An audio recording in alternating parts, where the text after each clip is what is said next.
नमस्कार संगवारियों। तो फिर से स्वागत है आप सभी का छत्तीसगढ़ न्यूज़ चैनल पर, जहां पर हम आप लोगों के लिए लेकर आते हैं छत्तीसगढ़ प्रादेशिक समाचार को। इसलिए हम आपको कहते हैं, अगर आप छत्तीसगढ़ के चैनल को सब्सक्राइब करना बेहद जरूरी है, आप चैनल को सब्सक्राइब कीजिए। हम चलते हैं आज की पहली बड़ी खबर की ओर। जैसा कि आप जानते हैं कि इस महामारी की वजह से दशहत का माहौल बना हुआ है। इसी पर 4 कंधे भी नहीं मिल रहे हैं। टीबी से मौत हुई, लेकिन पत्नी 5 घंटे तक गुहार लगाती रही। कोरोना के डर से कोई नहीं आया, भतीजे ने अकेले ही 100 मुक्ति धाम तक पहुंचा। आपको पता चले कि कोरोना ने दिलों में इस तरह डर भय पैदा कर दिया है कि लोग एक दूसरे के दुख में भी साथ नहीं दे रहे हैं। ऐसा दौर है जब मौत पर एक कांधा भी मुश्किल से मिलता है। ये तस्वीर छत्तीसगढ़ से सटे उड़ीसा के पदमपुर की है। यहाँ टीबी के कारण पूनम माझी की मौत हो गई। वो 15 दिन से अस्पताल में थे। उनकी पत्नी 5 घंटे तक लोगों से मदद की गुहार लगाती रही, लेकिन कोई नहीं आया। फिर भतीजा पहुंचा और उसने अकेली 100 उठाकर मुक्ति धाम तक पहुंचा दिया। आपको पता चले कि दरअसल खिसर्रा पाली के रहने वाले पूनम टीबी से पीड़ित थे। 15 दिन पहले उन्होंने हॉस्पिटल से भर्ती करा दिया गया, जहां उपचार के दौरान उनकी मौत हो गई। उनकी कोविड-19 रिपोर्ट भी निगेटिव थी। पूनम ने दूसरी जाति में विवाह की थी, इसके चलते उसे समाज से निकाल दिया गया था। ऐसे में बीमारी के समय में कोई हाल चाल पूछने भी नहीं पहुंचा। यहाँ तक कि पूनम के अपने परिजन भी न उसे देखने पहुंचे और न ही अंत्येष्टि में शामिल हुए।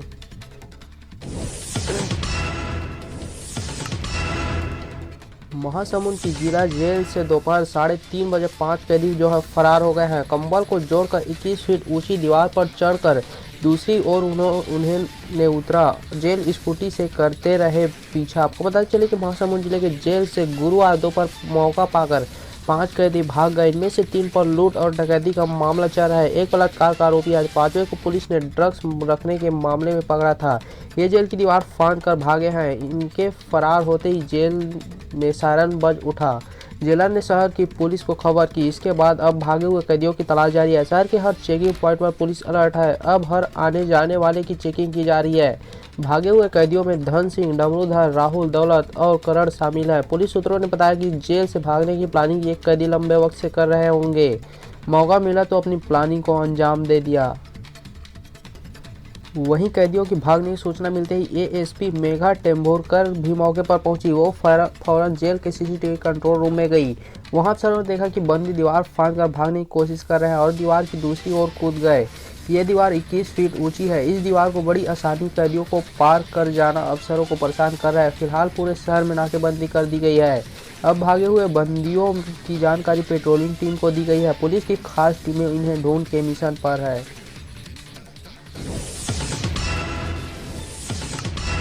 दीपक कर्मा जो है पंचतत्व में विलीन हो गया है। बिलखते हुए माँ देवती ने कहा कि एक बार मेरे जिगर के टुकड़े को सीने से लगाने दो। वही पत्नी बोली कि जिंदगी इस सफर में मुझे अकेला छोड़ दिया। आपको पता चले कि बस्तर टाइगर शहीद महेंद्र कर्मा और दंतेवाड़ा विधायक देवती कर्मा के सबसे बड़े बेटे दीपक कर्मा गुरुवार को पंचतत्व में विलीन हो गए।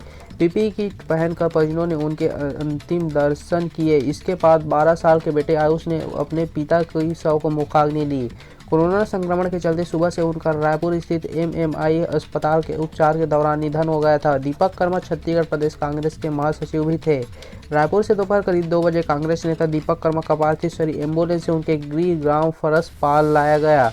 इस दौरान उनके अंतिम संस्कार के लिए सीमित संख्या में परिवार के अन्य सदस्य और गाँव के लोग पहुंचे थे। इस दौरान परिजनों को प्रशासन की ओर से पीपीई किट पहनाई गई। इसके बाद उन्हें शव सौंपा गया। वहां मौजूद हर किसी की आंखें नम थी। इसके बाद अपने चाचा आशीष शविंद्र दिव्यराज के साथ बेटे ने अंतिम संस्कार किया।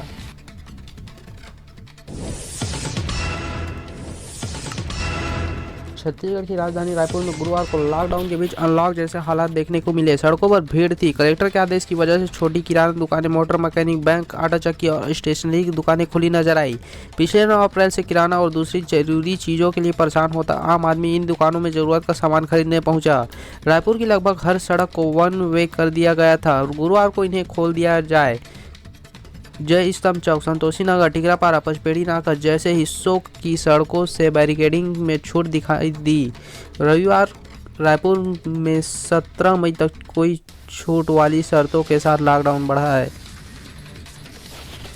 वहीं Raipur collector doctor S Bharathidasan के आदेश का मजाक संतोषी नगर इलाके में उड़ता दिखा। आदेश के मुताबिक सुपर बाजार, डिपार्टमेंटल स्टोर्स को बंद रखने कहा गया है, मगर संतोषी नगर में एक डिपार्टमेंटल स्टोर खुला मिला। शटर के अंदर से लोगों को सामान बाहर ला कर दिया जा रहा था। इस स्टोर की पार्किंग में भी बड़ी तादाद से किराना सामान रखा था जिसे लोगों को बेचा जा रहा था। मीडिया का कैमरा पहुंचा तो शटर थोड़ा नीचे कर दिया गया।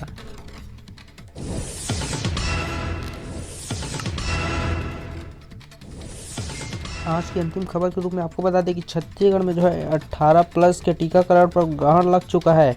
टीकाकरण प्राथमिकता का वाजिब कारण खोजने के लिए सरकार को समय चाहिए। जब तक सचिवों की समिति यह तय करेगी टीकाकरण नहीं होगा। आपको बताते चले कि छत्तीसगढ़ में 1 मई से शुरू हुए 18 से 45 वर्ष आयु वर्ग के लोगों के टीकाकरण अभियान पर ग्रहण लग गया है।